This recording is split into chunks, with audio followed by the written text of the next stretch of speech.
Hello student, welcome to my channel EcoSastra. So in part 3 we discuss differentiate between classical thoughts and Keynesian thoughts. After then we also discuss differentiate between microeconomics and macroeconomics. तो इस part में हम ये last part है हमारा circular flow का. सो इस part में हम differentiation between macro and micro देखेंगे and also we some terminology discuss करेंगे. Okay, and after then this chapter is finished and इसके बाद हम नया वीडियो स्टार्ट करेंगे circular flow of income chapter 2 पे. Okay, so let's start our class. Differentiation between micro economics and macro economics. तो यहाँ पर आपने 11th में भी एक डिफ्रेंशिएशन माइक्रो एंड मैक्रो का पढ़ा था और आज भी ये एक्चुअली इतना मैंडेटरी नहीं है, लेकिन हाँ आप इसके बारे में जानें तो बेहतर है. आपको नॉलेज होना चाहिए. एक रिवीजन वे में है ये कि माइक्रो इकोनॉमिक्स क्या होता है और मैक्रो इकोनॉमिक्स क्या होता है. माइक्रो आप पढ़ चुके हैं 11th में और मैक्रो आपको पढ़ रहे हैं 12th में. सो मीनिंग क्या होगी कि study of individual economics units of an economy. किसी इकोनॉमी की इंडिविजुअल यूनिट्स के बारे में डिस्कस लर्न करना क्या होता है, माइक्रो होता है. और उसी के दूसरे फेज़ में देखें तो study of economy as a whole, पूरी इकोनॉमी के बारे में हम लर्न कर रहे हैं, स्टडी कर रहे हैं, तो वो मैक्रो है. बट किसी इंडिविजुअल को एज्यूम दैट ले करके हमने इकोनॉमिक्स के वे पे स्टडी की है, this is a micro economics. Aggregation की बात करें, एग्रीगेशन में there is a limited degree of aggregation because of individual economics units हैं, that's why there we use limited aggregation. इतना एग्रीगेशन नहीं हो सकता है क्योंकि हम होल काउंट नहीं कर रहे हैं. दूसरी साइड देखिए तो vast degree of aggregation, all industry, national income and all. Okay, यहाँ पर बहुत काफ़ी बड़ा डिग्री होता है एग्रीगेशन का. यहाँ पर स्मॉल होता है बिकॉज ऑफ इंडिविजुअल फर्म या यूनिट्स, है ना. बट यहाँ पर क्या होता है कि पूरी इकोनॉमी डिस्कस कर रहे हैं, पूरा एग्रीगेट ही है, सारी इंडस्ट्री हैं, नेशनल इनकम काउंट हो रही है, तो एग्रीगेट ही होगा, किसी इंडिविजुअल यूनिट का नहीं होगा. That's why this is a vast degree. After then central problem की बात करें तो यहाँ पर हमने पढ़ा था 3 types of central problem. It deals with the central problem of allocation. Resources के क्या थे, एलोकेशंस थे. दैट्स वाई हमने क्या किया था कि रिलेटेड प्रिंसिपल स्टार्ट थे, व्हाट, व्हेन, हु, है ना. ऐसे करके हमने 3 टाइप्स ऑफ सेंट्रल प्रॉब्लम भी पढ़ी थी. तो हमको यहाँ पर एलोकेशन ऑफ रिसोर्सेज के कारण related principle and policy central problem में पढ़नी पड़ी, है ना. रिसोर्सेज की कमी थी और हमने इसीलिए सेंट्रल प्रॉब्लम पढ़ी कि किसके लिए प्रोडक्शन होगा, कैसे होगा, है ना. और फिर अगर प्रोडक्शन होगा भी तो किस गुड्स का होगा, ये हमने 11th में पढ़ा था. अब हम इन अदर हैंड देखें तो it's central problem are determination of a level of a income and employment and related principle and policies. यहाँ पर हमने कमी किसकी देखी थी, रिसोर्सेज की कमी थी, स्कैरसिटी ऑफ रिसोर्सेज थे 11th में. तो हमारे क्या थे, सेंट्रल प्रॉब्लम वहाँ से क्रिएट हुई थी, वहाँ से स्टार्ट हुई थी. बट यहाँ पर सेंट्रल प्रॉब्लम कहाँ से डिटरमाइन की गई है कि इनकम का लेवल क्या है, एम्प्लॉयमेंट कैसा जा रहा है ना. एम्प्लॉयमेंट और इनकम से जो भी रिलेटेड प्रॉब्लम होंगी वहाँ से प्रिंसिपल और पॉलिसीज़ बनाई जाएंगी. ठीक है. इसके बाद इंस्ट्रूमेंट ऑफ आ स्टडी और टूल्स क्या हैं इसमें, तो स्टडी ऑफ टूल्स थे. माइक्रो की बात करें तो main tools are demand and supply पे पूरा माइक्रो टिका हुआ था. वहीं से इक्विलिब्रियम बन रहा था, है ना. वहीं पर हमने इलास्टिसिटी के सारे लॉस पढ़े थे, सप्लाई के पढ़े थे, और उन्हीं पे रिलेटेड जितने भी टर्म आ रहे थे, टोटल प्रोडक्शन और ये सारी चीज़ें हमने यहाँ पर पढ़ी थी. ज़्यादा रिवीजन नहीं करते हैं, ज़्यादा हो जाएगा. 11th में आपने पढ़ा है, जस्ट अ हिंट दिया है, आपको खुद ही याद आ गया होगा. तो डिमांड एंड सप्लाई पे सारी चीज़ें डिपेंड थी. Main tools are ADN. यहाँ पर demand and supply because of individual firm, so we relate with only demand and supply. But यहाँ पर क्या है, aggregation of all demand and supply. इसीलिए क्या है, एग्रीगेट डिमांड एंड सप्लाई क्या हुए, मेन टूल्स हुए स्टडी के, है ना. और उसके बाद ही एग्रीगेट के बाद जो अदर प्रॉब्लम इनकम जनरेशन की आ रही, एम्प्लॉयमेंट की आ रही है, ये सारी चीज़ें हम यहाँ पर पढ़ते हैं. यहाँ पर नेक्स्ट देखते हैं डिटर्मिनेंट की बात करें. Price is the determinant to solve problem. ठीक है ना. यहाँ पर क्या है, प्राइस है जो प्रॉब्लम को सॉल्व करता है, ठीक है। यहाँ पर क्या है, income is the determinant to solve problem. यहाँ पर प्राइस थ्योरी है और यहाँ पर इनकम थ्योरी है, आपको ये याद रखना है। यहाँ पर प्राइस थ्योरी के थ्रू ही प्रॉब्लम को सॉल्व किया गया है ना। देखा आपने डिमांड एंड सप्लाई कैसे कहीं अगर डाउन या अप हो रहा है तो बिकॉज ऑफ प्राइस पे ही डिपेंड कर रहा था। पर यहाँ पर इनकम थ्योरी, क्योंकि अगर यहाँ पर सेविंग्स आ रही हैं, इन्वेस्टमेंट आ रही हैं, उसी के ही हम ऐसा नहीं कह सकते कि एग्रीगेट डिमांड में हम एग्रीगेट प्राइस कैलकुलेट कर लेते हैं, नहीं। आप यहाँ पर देखेंगे कि आप जब मैक्रो अभी पढ़ेंगे आगे तो आप देखेंगे यहाँ पर इन्वेस्टमेंट भी इंक्लूड है, यहाँ पर सेविंग्स भी इंक्लूड है, ठीक है। और उसी के बेस पे आपका एग्रीगेट सप्लाई काउंट हो रहा है, आपका एग्रीगेट डिमांड काउंट हो रहा है। इट मीन्स वहाँ पर एम्प्लॉयमेंट भी इफेक्ट कर रहा है, आपकी इनकम कैसे आ रही है आफ्टर देन इन्वेस्टमेंट, ये सारी चीज़ें इंक्लूड है, काफ़ी वास्ट है। तो यहाँ पर हमने लिया है प्राइस थ्योरी के पे डिपेंड है माइक्रो इकोनॉमिक्स, एंड मैक्रो है इनकम थ्योरी पे डिपेंड।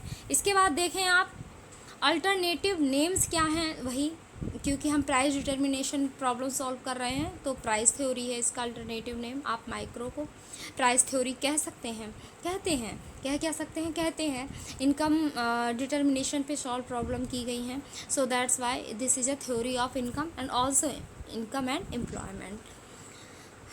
मैक्रो को कहते हैं, ठीक है स्टूडेंट। इसके बाद आपका नेक्स्ट टॉपिक है और लास्ट टॉपिक है इम्पॉर्टेंट टर्मिनोलॉजी।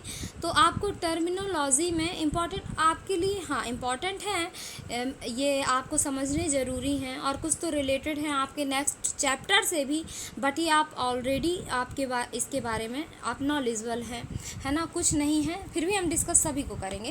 कैपिटलिस्ट इकोनॉमिक्स क्या होती है, एक कैपिटलिस्ट इकोनॉमिक्स टर्मिनोलॉजी है। ये एक्चुअली क्या है आपको देखना है कि means of production and distribution are on control by private individual, ठीक है ना।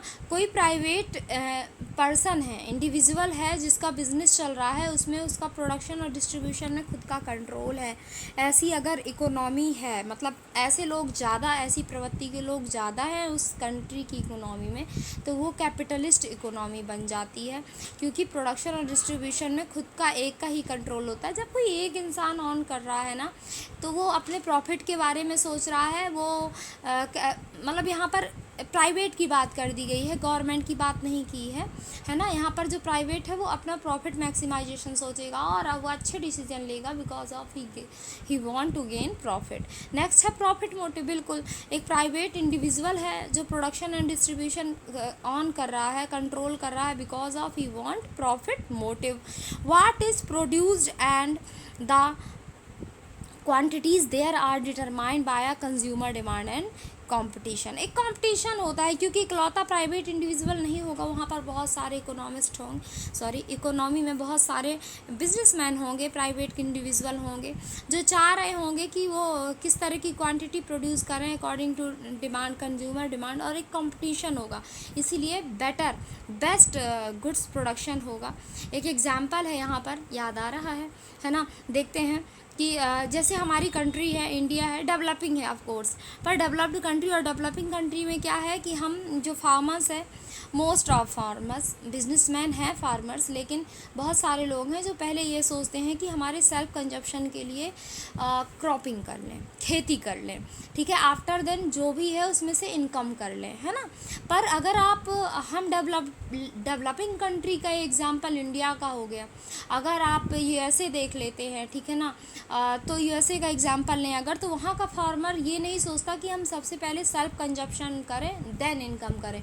Firstly they want income, after then वो सेल्फ कंजप्शन तो होगा, जब प्रॉफिट होगा उनके पास पैसे आएंगे तो उनकी नीड्स पूरी करने में उन्हें कोई सफ़र नहीं करना है, तो वो पहले अपने प्रॉफिट के बारे में सोचते हैं। किसके बारे में सोचते हैं? प्रॉफिट के बारे में सोचते हैं। यहाँ पर देखें दूसरा टर्मिनोलॉजी है लेबर। आप लेबर के बारे में जानते हैं, पता है आपको, है ना। Supply the expertise, main power and service, है ना। ह्यूमन कैपिटल्स हैं लेबर, बेटा क्या है? ह्यूमन कैपिटल्स हैं। सप्लाई किसकी एक्सपर्ट होते हैं, है ना। ह्यूमन कैपिटल ऑफिसर्स भी होते हैं और एक वेजेस पाने वाला लेबर भी होता है, तो एक्सपर्ट होते हैं कुछ, है ना। मेन पावर है जो सर्विस देते हैं इसलिए प्रोडक्शन हो रहा है, तो वो लेबर आप कह सकते हैं ह्यूमन कैपिटल वो हैं जो एक्सपर्टीज़ होते हैं, मेन पावर वो हैं जो सर्विस गिवन कर रहे हैं। रेवेन्यू की बात करें तो income received from normal business. Normal business में जो इनकम नॉर्मली मिल रहा है, नॉर्मल बिजनेस में एक इनकम मिल रही है, बहुत बहुत ज़्यादा नहीं ऐसा गेन हो रहा है ना, बट आपने जो भी कैपिटल लगाया है उससे थोड़ा एक्सेस मिल रहा है, थोड़ा ज़्यादा मिल रहा है, आपकी इनकम है, this is a revenue. Profit की बात करें तो रेवेन्यू जो आपको रेवेन्यू मिला है ना इनकम के टाइप में, लेकिन वो बहुत ज़्यादा है, आपके कैपिटल से बहुत ज़्यादा है, वो प्रॉफिट है।